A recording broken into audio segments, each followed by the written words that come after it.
2004, a young man started a movement on a college campus that changed the way we connect. And now, nearly 20 years after the Facebook started, another young man is starting a movement on college campuses so that we can reconnect.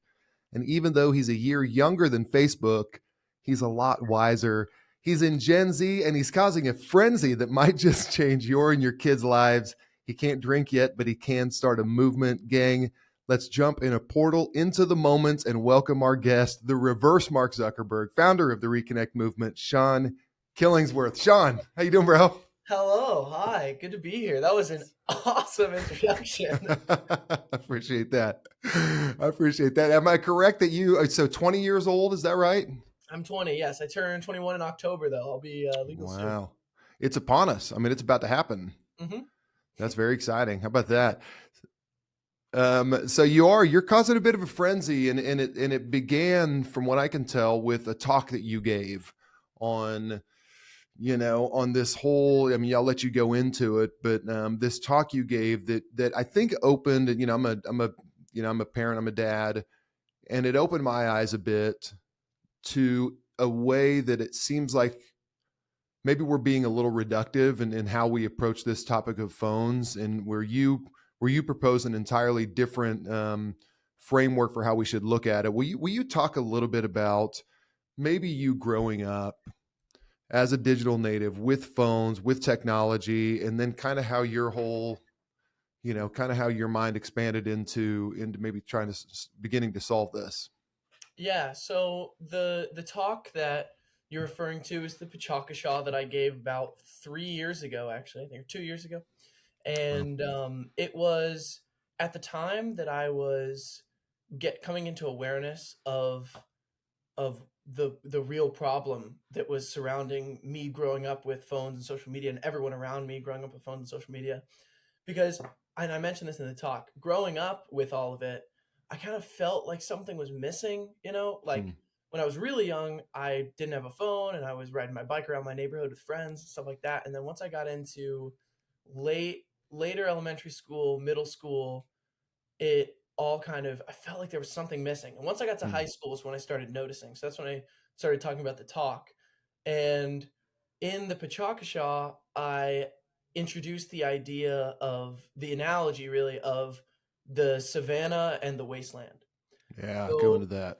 yeah, so in high school, I realized that what was missing was the savannah. And so I had gone into high school and I'd been, expecting this high school experience like these 80s movies I was watching, like, Goonies and 16 Candles and Pretty in Pink and all this stuff. And for some reason, I was super excited for high school like that. Like, I was going to be going to high school parties and going on dates and sharing milkshakes with two straws, in a diner or something like that. For some reason, I just had this image of what high school was going to be from like 80s By the movies. way, first let's jump in. That's very impressive. You were watching 16 Candles and Pretty in Pink. I mean, that was decades before this. This is very impressive. I can already see you're a bit of an old soul here. Yeah, I think I was literally just talking to my mom yesterday. We were looking at pictures of me and my brother when we were younger, and she said I was a super spastic kid, or not even really spastic, just like very energetic. But Yeah. she said there would be these moments where I would just look at her, just like have it. She said that I would be staring into her soul, and she was like, "Whoa, it's the old soul." Who knows? But yeah. So I was going into high school with this expectation, and when I went to high school, it was such a different experience than what I expected because every single kid was sucked into their phone constantly throughout the day. So it was like whenever I would see someone, they would be on Snapchat, Snapchatting other people. And then when I would be with them, they would be Snapchatting us to other people while we were hanging out. And then whenever I would meet someone, they would be Snapchatting while we were meeting. And then they'd be like, "Oh, what's your Snapchat?" And then later I would Snapchat them, and then Snapchatting would be how I would interact with them, really, like me one-on-one with them, or like that would be the mode of communication. And I quickly, discovered that I did not enjoy that form of communication or connection. And I just felt like stressed out trying to get a picture of myself to send to someone. And then, like, there's all these rules where you have to, not respond too quickly or you seem thirsty. And if they take 5 minutes to respond, you have to wait 5 minutes to respond in order to, like, keep it the same level of wanting to connect. And then there's always the chance they could screenshot what you send or secretly screenshot it by someone taking a picture. It was just like all this pressure. I was just like, I was just jumped into high school, and I didn't really have social media until like, late 8th grade. So it was new to me. So I was just like, I'm out. I don't want to do this. So I got rid of my phone completely at the end of my freshman year, Wow. and I got a flip phone after trying to delete the apps and then downloading them back and then getting it, being, having this addiction, as you would say, it's a Right. habit. Just either way, just constant use that's uncontrollable at the time. So I ended up switching all that, just like, bump this, I'm just getting a flip phone. And Mm. so I noticed the wasteland and the real problem when I walked into school with no social media participation and no phone to turn away to, because I had no option but to look up and talk to people. That was my only options for connection. And so I walked around school and I noticed how many people I couldn't talk to because they were on their phones right in front of me. Wow. I would notice people sitting at a lunch table together not talking because they were all three just on their phones, and then like every once in a while they'd like show each other something and they just go back. And I started watching this interaction going on all around me. Like, this is how my age group was interacting. This is how my school was interacting with each other. Mm. And then I started to notice why I felt like something was missing, because it wasn't that I was just on my phone too much. It was that I had walked into a wasteland of a social ecosystem. Mm. It was completely disrupted. So in the talk, I get into the wasteland versus the savannah. So I realized, like, if I would have walked into high school in the 80s when everybody had, only in person and conversation to as an option for connection, that was only everyone's only option, then I would have been able to have so many more people to talk to, so Mm. many more friends to make, so many more girls to approach, but instead I was walking into this phone wasteland, like connectionless void. And Yeah. and so that all kind of, I actually wrote the talk before I had known how I was going to try to fix the issues, before I had announced that Reconnect was going to be a Mm. movement, because at the time I was just discovering the problem. And then later I discovered the solution of how I'm approaching it, which is bringing together many people at a time without their phones to recreate the effect of the savannah. So Mm. to create an environment where everyone's interaction options are always in the moment, no distractions, and communication and conversations in person, which will allow us to replant the savannah slowly. And what you said in your talk, and admittedly in your talk, it was left a little bit unresolved. I mean, you left watching that feeling like really understanding the problem, really like to the depths, and just thinking almost in a, I don't want to say it in a hopeless way, but almost in a hopeless way. And I want you to repeat your line you said about like you're not here to make people feel I'm so at the end of the talk, I lay out the whole problem, and right. I talk about the savannah versus the wasteland and how this is affecting teenagers not allowed to be teenagers because they're too afraid, because Hmm. they're constantly videoed and they have to pretend and they're not allowed to just be. And then at the very end, I just said, I'm not here to make you feel good. I'm here to make you feel how bad kids feel, Hmm. because I didn't I didn't know how to fix it yet. Yeah. I just figured out this vast problem that I knew was the real problem, and I just was basically, you know, throwing out into the void just for help, because I didn't Yeah. know what to do. I was just like, no one's talking about this, but I see it, and I was just calling out into the void for help. So a lot of people who listen to the R podcast are parents, and it's a lot of families, and so and it's with for kids who are young before they have parents of kids who don't have phones, but then parents of kids who do have phones, and I wanted to ask you about that. You saying I'm here to help you feel how bad kids feel. Is that hyperbole, or is that real? I mean, are kids really walking around with this a little bit of a of a vacuum inside, like they are missing something? How are kids, and maybe just educate a parent such as myself or others who are listening, how do kids really feel? Like you're very self-aware. You were watching 80s movies and in the 2000s, so that's you're advanced from a lot of kids out there. So you have a high level of self-awareness. What about just the average kid? Do you think they really do? What are they actually experiencing? What are they going through? What are they feeling right now? I think that's a great question. I think there's definitely a lot of people who, or a lot of kids that don't necessarily, they can't put their finger on what's going Uh, on the way that I have, because I've literally spent the past 7 years of my life just thinking about this and dissecting it and figuring it out, and like looking at why it's going on and how, and analyzing my experiences, and cross. So like definitely very few kids are doing that. yeah. However, through running this movement and through talking to kids and hearing their perspectives, they, like, whether there's a spectrum of awareness for why, but Mm, as far as just feeling it, kids feel it. They feel yeah. the collective loss of something that is needed, because the reason that I was able to follow this thread of this problem is because what is missing isn't something like, oh, we lost a little bit of comfort, like, oh, well, I don't know. It's like losing something, like a you're using an old dish rag instead of a microfiber. Like, not like, it's not like a problem like Yeah. that. It's like humans need human connection, the way we've evolved to need it, the same Mm, way we need food and water, because we and we all felt that during the pandemic. We were all interacting. We have enough technology where we can use Zoom and we can talk and we can communicate, mm, through these mediums, but we all learned during the pandemic that communicating over technology is not connection. It mm, is a means of communication for sure. It's very helpful in a lot of ways to navigate life and communicate effectively. But it doesn't tick that box for connection that we need, the same way we need sustenance from food and nutrients. mm, So I would say that whether because it's slipped in very sneakily by these companies, right? So they're branded as social medias, and it's like, oh, here's all your friends, and this is all, you're staying so connected with all your friends, right? Like, you can stay more connected than ever. You can be connected with so many different people, but and since we've grown up with it, we just take it as it is. But it's not. It's fake connection. mm.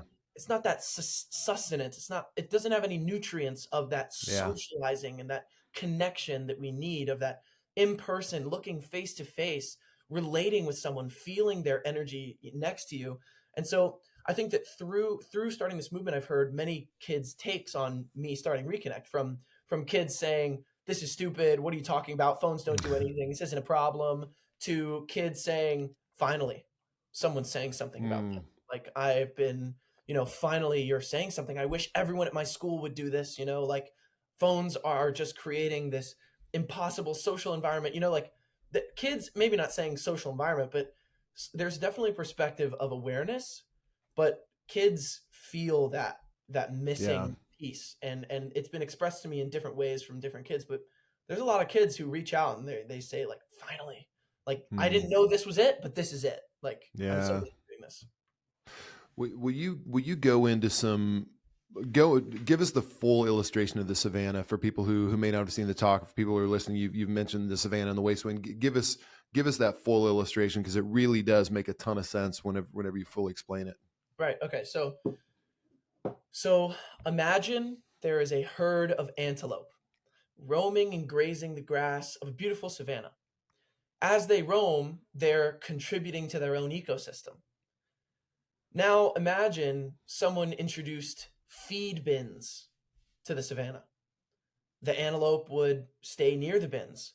They no longer have to roam and graze the savanna. Over time, the the the ecosystem of the savanna would become an unrecognizable wasteland. Essentially, you know, my parents tell stories of the savannah, teenagers roaming the mall, going on dates, going to the arcade, and that wasn't my experience. No one was Mm, roaming. Everyone had their face stuck in a feed bin, and it doesn't create the same environment. So that's essentially the entire laid out analogy of how I can express what the environment is like now versus what the environment was and what you grew up with and what Mm, most parents that might be listening to this podcast grew up with. And that's why I had to say, like, I'm not here to make you feel good. I'm here to help you understand how bad kids feel, because it's like you don't know what it's like to grow up in the wasteland. You can't. You grow up in the savannah. It feels normal. It's evolutionarily much more, natural and organic what you guys grew up in, but we mm, have this whole like, literal, it feels almost apocalyptic switch, mm. of the environment that we grew up in. It's such a perfect. I mean, I can, Sean. I can. As you're telling that, I'm imagining myself, 16-year-old, 15-year-old Joey, walking through Woodland Hills Mall in Tulsa, Oklahoma, where I grew up, with my friends, Matt Watson and Dallas Martin. Guys that I can feel it, and it's not like when we think back on like that. Like that was a magical time and everything was great. It wasn't. There was still stuff that we had to go through. There was still stuff, but we were able to figure it out. And we were actually able to strive through that to get to some things that really I'm afraid kids really aren't able to develop right now, and a resilience that's just, and to your point, like the ecosystem isn't there. Like, so it's one thing for our parents to say, or for me to say to my kids, hey, why don't you put up your phones and go play? And it's just different. That ecosystem for play and that ecosystem that you talk about, it literally is just not there, right? Mhm. So you felt the problem, you were kind of unresolved on it. Then what was it that, tell us the story from feeling it, recognizing it, noticing it, all the way to reconnect. What was that process like, and how did you come to the realization that, hey, here's the solution that I'm going to pursue for it? Mhm. So like I talked about in the Pataka Shah, like after I got my flip phone, that's when I noticed the real problem. Yeah. So the problem of the savannah and the wasteland, and that I was living in the wasteland. And when I first realized that, because I was 15, I was like going into my sophomore year of high school, and I was just like sad Mm. because I made the realization that, you know, well, first of all, there's a funny moment I like to kind of like, I like to tell. So when I first thought of it, and I realized, I was like, oh, the problem isn't that I'm on my phone too much, it's that everyone is on their phone. So I was like, Mm. all I have to do is get everyone to be off their phone together. That's it. That's And easy. yeah, exactly, exactly. And so when I first had that realization, I was like, "Oh, I can totally do that. I'll change the world, whatever, I'll do it." Because I don't know what it was. I'm crazy. So I was just like, "I'll change the world, no problem." And so that was like, I just believed that would happen, that I would do that immediately. And then my second thought was, "Oh, but that's going to take like 15 years." And I was like, and I was like, "Yeah, so that means that like for the 3 years that I'm in high school, Mm. I'm not going to live in the savannah, you know?" And that's when the sadness came in, because I was like, "Oh, Huh. man. Like, I can change this for the next generation, but I'm still not gonna be able to live in the savannah that I Mm. dream of," you know, as a high Wow. school student. So I was sad for a little while, and then I found friends. So there's a happy ending. I found friends because I attracted them through me constantly, emitting this energy, and I attracted friends that I told them about Reconnect, and they loved the idea, and they were off their phones when we hung out, and they wouldn't film stuff when we hung out. And so I got this whole experience from like 11th to 12th grade that was, I lived in a little mini oasis in the wasteland, of the savannah. And so through that experience, and through just, co- professing more about Reconnect and just verbally processing more about Reconnect, I realized you can create oases. You can't Mm. oases. So that's where the idea kind of came of, okay, it doesn't have to be everyone all at once at the very beginning, much like replanting a savanna really would be. You plant a few seeds and it grows, and then from that little oasis, it'll spread and little seedlings will go. So I had my first oasis of the Reconnect group that I had at my high school. We had a few Reconnect events, we hung out without phones. And then I created another Oasis at Rollins College, which is still in. I have an event today for the Rollins College Reconnect organization, and then I started another Oasis at UCF. So essentially now what I've seen is the action that I'm taking is creating these oases until Mm. it is, until it flips to where, it's more wasteland than it is savannah right now. Yeah. But once it just gets that 51%, of Hmm. Oasis versus Wasteland, it'll be normal, and it'll make a switch where it's like, oh, you're on your phone right now, rather than like, oh, you don't want to be on your phone, like that's weird. It'll flip, and then we'll be able to have the Savannah just be an Oasis and Wasteland kind of be more in conjunction with everyday life in society, and that'll be Yeah. over a period of time. But yeah. What is it? What does it feel like to, and let's use the Oasis um, visual picture. You're sitting there looking at an oasis and you're encouraged, and it's like, okay, here's an oasis, this is great, but then you turn your back from the oasis and you see how vast the wasteland is. This is a huge undertaking. How do you keep from how do you keep from growing discouraged? I mean, you believe it, and I believe it. I mean, you and I feel the same, but it's a big wasteland. How do you balance that out of just the sheer size of the wasteland? I mean, I'd have to ask 16-year-old Sean or 15-year-old Mm. Sean when he realized the wasteland was a thing. And he was just like, "Oh, I'll fix it. I'll just make a Savannah." Because from that moment on, that was the hardest time. Was when Yeah. there was no Mm. Oasis, and it was just me staring at the wasteland by myself, and I Mm. was just like, I felt so alone, and like nobody understood, and I still chose to push forward and say, to try this, reconnect, this has to be the thing, I won't accept the wasteland as my reality. I won't accept that. You shouldn't Mm. either, you know? And so from that point of it was, and I'll tell you, it was very hard. Yeah. I thought that I was crazy all the time. I thought that people thought I was crazy. And it was just this slow journey of like, I had one person that was like, oh yeah, that makes a lot of sense. And then I was like, someone just said Mm. that, and then my mom was very encouraging, and then so now that I'm in this position where I can physically see an oasis in front of me that I created underneath Reconnect, that is within the values of what an oasis needs to be.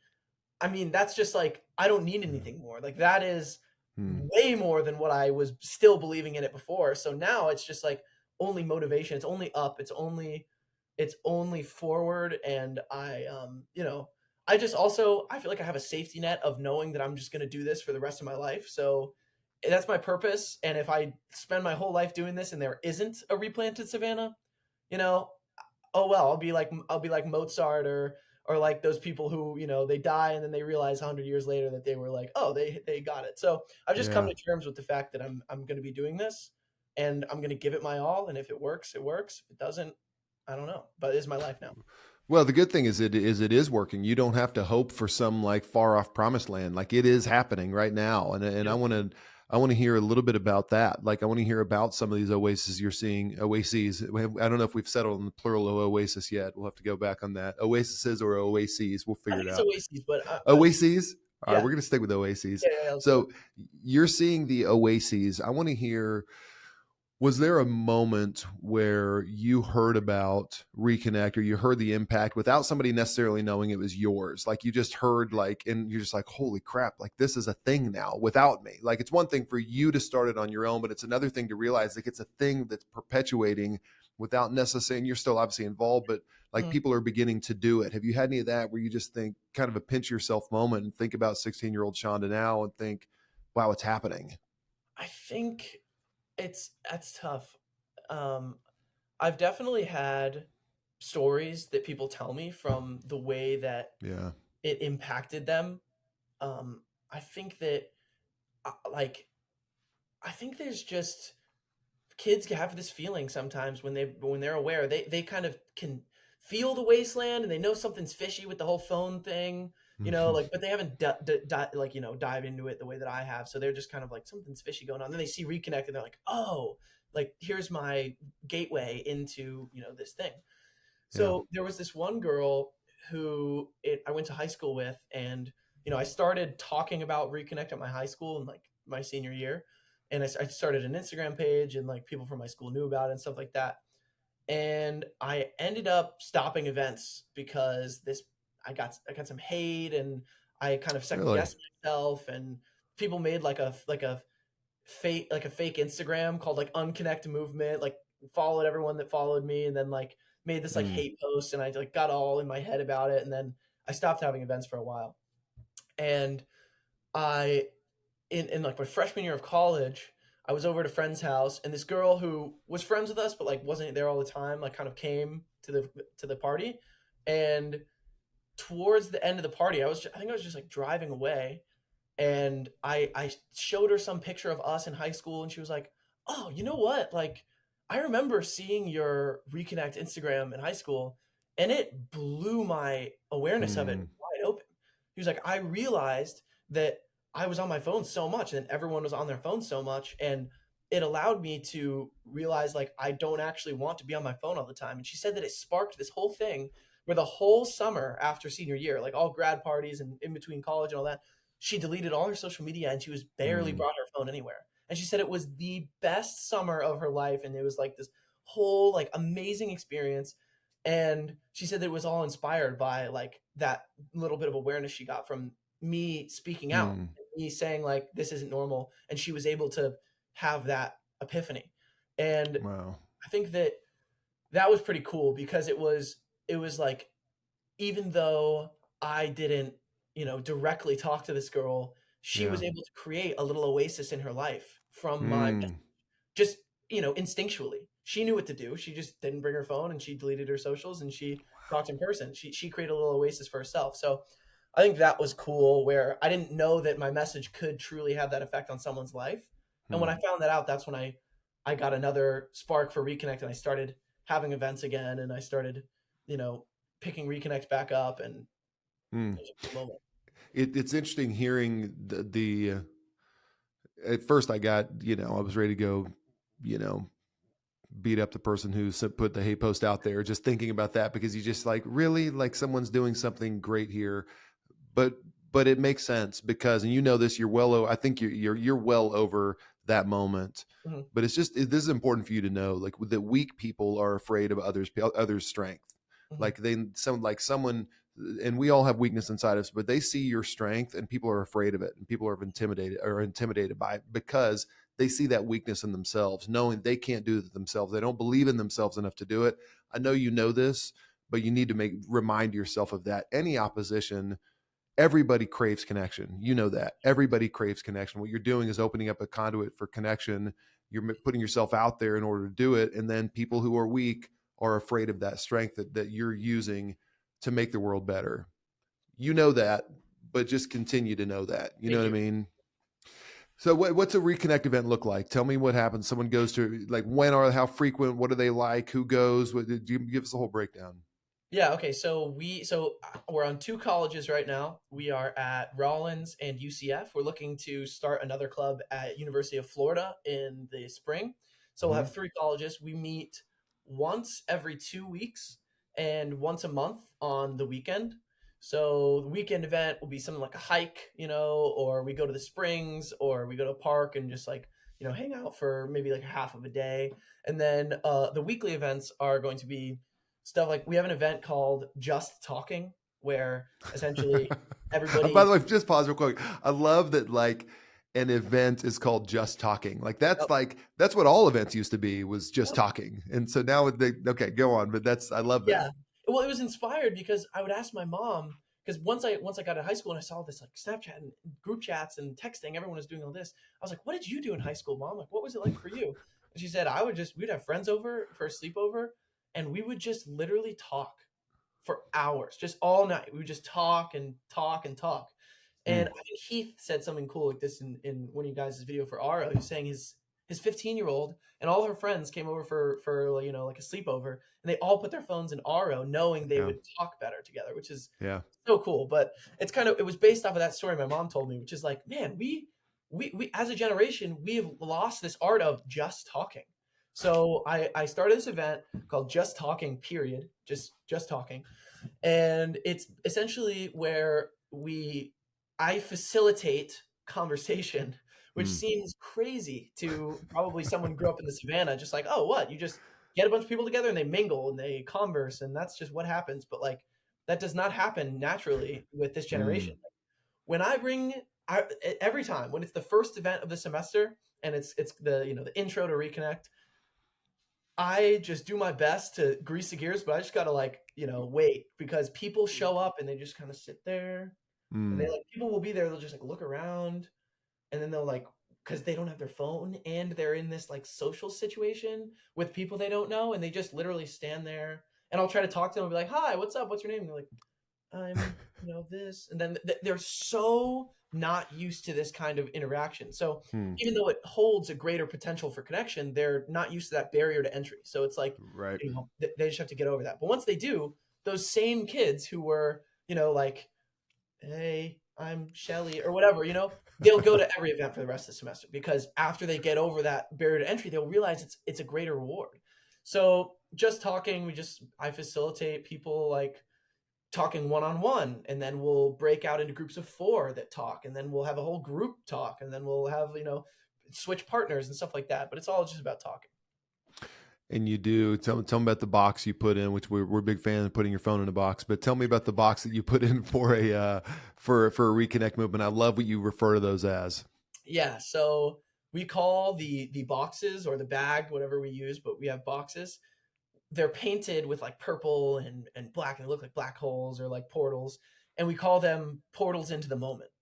So when you put your phone into the portal into the moment, self-explanatory, you're in the moment. You're not leaving the moment anymore. And once everybody goes through the portal into the moment, like, it creates all these people sharing a moment together, rather than, people kind of like in and out of their own moments and their own phone or their own, or in person and then back out. So portal in the moment, it's like you are in the moment and there's nowhere else Yeah. for you to go.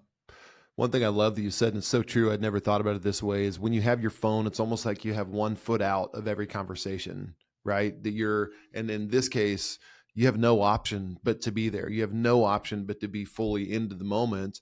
You don't have a backup plan, which is very uncomfortable, which can be terribly uncomfortable for people.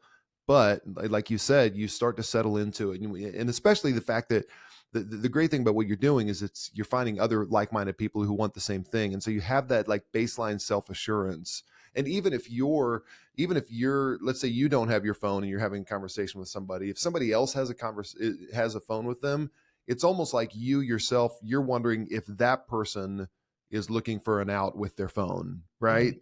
Like if Yep. you and I are talking and you have your phone and I don't, the moment you glance at your phone, I think, oh crap, Seán didn't want to talk to me anymore.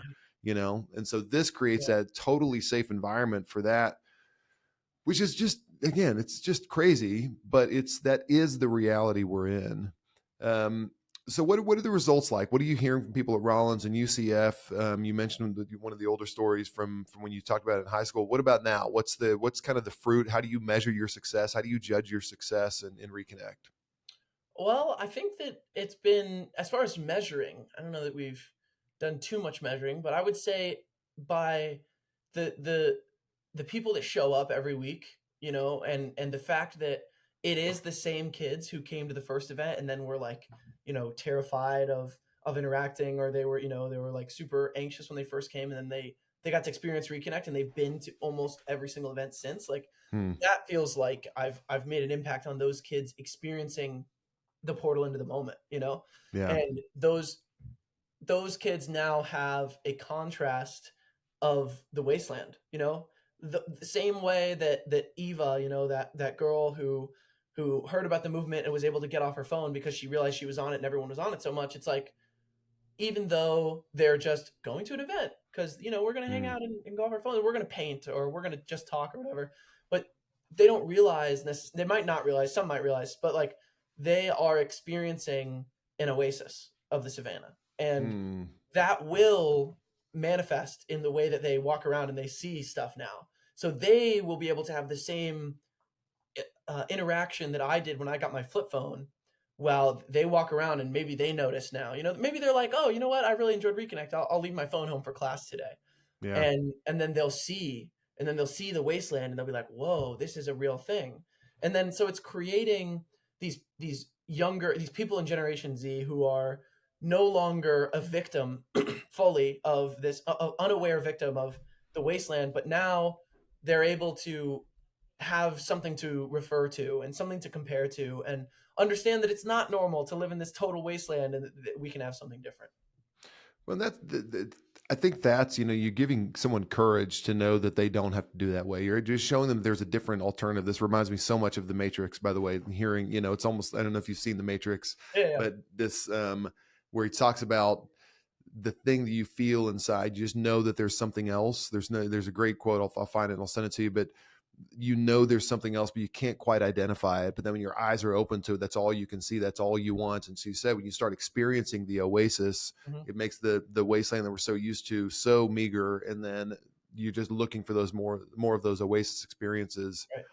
Okay, I want to talk dating in college real quick. Mhm. What is dating like? That's the first question right now in the wasteland, dating in the wasteland, and then how does this change your filter on dating once you've experienced a little bit of the oasis? How does it change your filter on what you should expect from dating in college? So dating is definitely heavily, it relies on social media heavily because well, it depends. So for me, I've just determined like the only person that is going to be remotely, worth the time is going to be able to get past a barrier of conversation and connection. Like Yeah, I'm not going to participate in the wasteland games anymore. I'm past that. I'm only going for people who are, like that. right. But for the grand population of college, they're playing wasteland games, which is like, Mm, you know, the Snapchat game, which is, you know, you meet someone, you have an interaction for sure. Like you talk, maybe you're probably drunk at a party, because very few people are like, having great conversations sober. And maybe that's a normal college thing, but it's like, definitely a thing in the wasteland. But you have this conversation, you get each other's Snapchat, and that's when the real beginning happen is over Snapchat, oh, not in person. Because the in-person interaction is just a media, it's like a mediating, like, whatever. We're just doing the thing, and then we're gonna get each other's Snapchat, and then that's where we're mm, gonna like, do most of the thing. Not everyone does this, but definitely the people playing the wasteland games, are doing that. And I experienced that in high school. That's why I was like, get this away from me because I hated the game. yeah. You're having to wait 5 minutes because they waited 5 minutes, and then it's devastating when you're talking and you're not, the preliminary stages. You're not sure if they like you or not. You're not sure if you're being cool enough or if they like if you like them, and you're not sure if they like you. And for you to be having that conversation over text or Snapchat and then to be like left undelivered for like a whole Mm, day or something, or left on red for however many hours after you've been pouring your heart into this conversation, like that is genuinely anxiety just through mm, the roof. And just like, wow. what did I do? What did I say? I hate myself. I can't believe I said that. All these Mm, like just huge responses of like, it's devastating. And so while on the other end, the girl could really like you and she's just with her family for a few hours, but you're like on the other end freaking out. And so, like, both people are trying to connect, right? So, mm, both people are trying, let's say both people like each other, they're both trying to connect, but the in between social media mediator is the thing that is just blowing it all up by, they both feel like they have to play by these weird Snapchat rules of waiting and doing all this and that. And then on top of that, like just using the application, you have to not respond every for however many hours if you're not using your phone, and the other person is just like going to be mm. devastated, or like the smallest typo could like ruin the text, and then they're reading this weird thing. They're like, "What do you mean, monkey?" And it's like, "Oh, I meant mother," or like something like that. And it's like it's the smallest thing, and then you're like, "What did I do?" And then like not only that, but over Snapchat, like the way that the conversations work is Mm, you'll be in these conversations for it could be days. It could be all day that you're going back trying to like keep this conversation afloat conversation on Snapchat, but like you might wait a few hours, go back, and you'll be like, so you'll see her response, but Snapchat mm. the photos disappear, so you'll like forget what you even said because it was Yeah. hours ago. And so then you'll see some response and then the conversation's ended, but then you like try to keep it afloat. It's just like the Yeah. most surface level non-connecting interaction. What happened for a lot of people is through that interaction, they'll meet practically all over Snapchat, or they'll meet on Instagram, DM each other, get each other Snapchat, and then meet on Snapchat, and then they'll try to meet up in person. And what a lot of people experience, this is like a very common thing that people relate to, is you Snapchat, you think you know this person, you have this idea Huh. of who this person is, and you meet up with them, and you're like, it feels like you're meeting up with a stranger because you are. You didn't really Yeah. connect. And so they Wow. they have this weird interaction where they barely talk, or they might not actually vibe together because they've Mm. never actually tried to vibe together. It's just like all weird fake Snapchat. So that's what happens a lot. If you want to ask a girl out, do you ask her out in person? How would you go about, like, if you just said you were interested in a girl, like, what would you do? And again, like, you're operating probably in wasteland rules. So like, how do Yeah. you do that?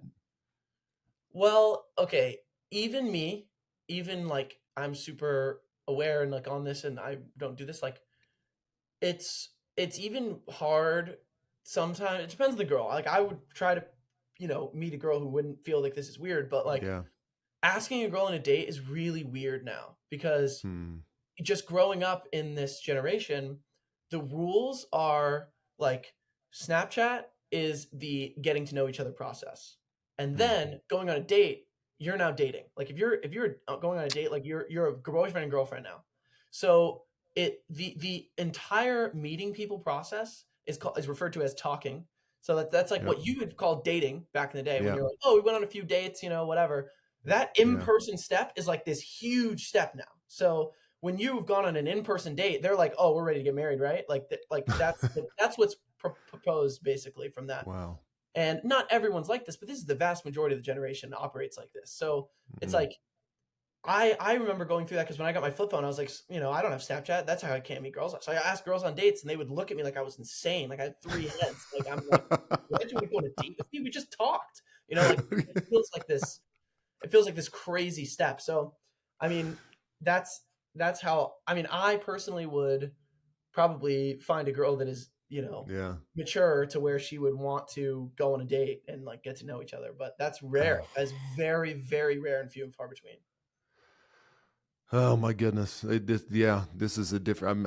I'm just getting a tip of the iceberg on the wasteland here. We could go another hour on that topic. I know you need to go, but I want to get I want a golden nugget from you. Parents are listening. Parents who have kids who don't yet have phones, who do have phones. What's the piece of advice that you would give to parents right now to help them develop their own oasis in their families for their kids, so that their kids are not just perpetuating a wasteland? The most important thing is having a more than one kid being the one without their phone. So when I Mm, was in daycare and everybody had a DS except for me, I was alone. It was like, it was really bad. And then one kid came that didn't have a DS, and then we were like, immediately became even more connected. We were like best friends immediately, and we'd hang out. And we had the best time together. So even just mm, one other kid is like a huge step in being able to hang out without our phones. And so I think maybe parents might dismiss it, saying like, "Oh, it's just one other kid, it's whatever." But like even just one kid and forget five other kids. So if you can find a way, whether if you have young kids, like get with other parents that are like minded, whether it's an Instagram post, whether it's with talking to other parents, be like, "Hey, this phone thing, like I listened to this podcast or I heard this thing, or you can see it. I don't want my kid to be stuck on a phone. We like what if we had our kids hang out together without their phones, and that mm, is what's going to create an oasis is this kid having the opportunity of hanging out with friends that they actually like that are good friends without having phones. And I think for teenagers I would say have the kid. So reach out to your kid. If your kid is someone that is responsive to this, that is aware, like I don't want to be on my phone, but I don't have all, or maybe tell them about this ideas and see if they yeah. are receptive. If they are aware and conscious of it and they want something different, or maybe tell them and then help them want something different, and be the bad guy when they have their four friends over. Be like, all right guys, I'm taking the phones, like Yeah. finish up what you got to do for this sleepover. I'm sorry, we're doing phones. And like you Mm, know maybe talk to the parents or something like that and help facilitate that, but like be the bad guy so your kid doesn't have to bear this weight of like, guys, let's be off our phones. I know how hard that is. Everybody's yeah. like, come on dude. But like if you can help them have that phone free sleepover. And then like Heath's kids, Heath's 15-year-old daughter, like they noticed it after trying out RO. They wanted to Yeah. use it more. So it's like once they experience that oasis, they'll probably be more susceptible. You just have to, be able to at least facilitate that a little bit and help Mm. them have multiple kids. That's the most important thing is they're not alone. That is brilliant advice. Where can people learn more about the Reconnect movement, and how can people help the Reconnect movement? So right now we have a website. It is thereconnectmovement.com. And we have an Instagram, which is the Reconnect Movement on Instagram. And help out. I mean, give us a follow on Instagram. I'm going to be posting the podcast there. So I'm starting up my second iteration of my podcast where I've interviewed Heath and Joey. I've interviewed Ginny from 1,000 Hours Outside. I'm starting it up right now. So you just follow along and look for updates on the podcast. That would be great. That's how you can keep along. Seán, you are an impressive guy. This is amazing what you're doing. Thank you for the work. Thank you for the Reconnect movement. I really would love all of our listeners to follow on Instagram, figure how you can support. Let's help spread the movement. Let's help build the Oasis together. Seán, thank you very, very much. I appreciate you joining us here on the Goaro podcast. I'm leaving very, very inspired. Thank you. Woo! Sweet. Thank you for having me on, Joey. All right, brother.